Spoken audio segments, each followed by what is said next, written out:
Programang ito ay rated SPG. Striktong patnubay at gabay ng magulang ang kailangan. Maaaring may masiselang tema, lengguwahe, karahasan, sexual, horror o droga na hindi angkop sa mga bata.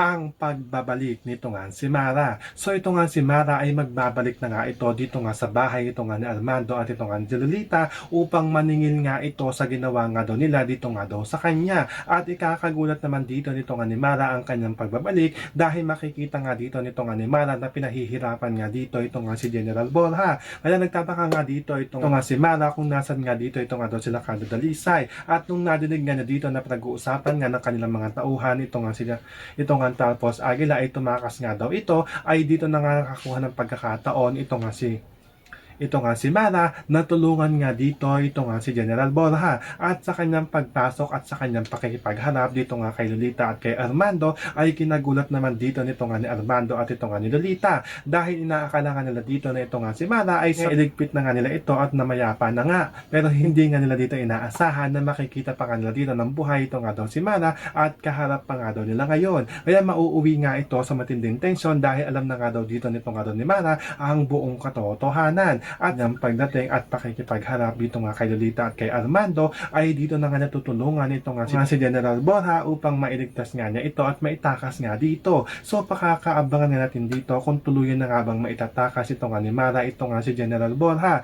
Yan ang ating mga pakakatutukan at pakakaabangan dito nga lang sa FPJs ang Probinsyano.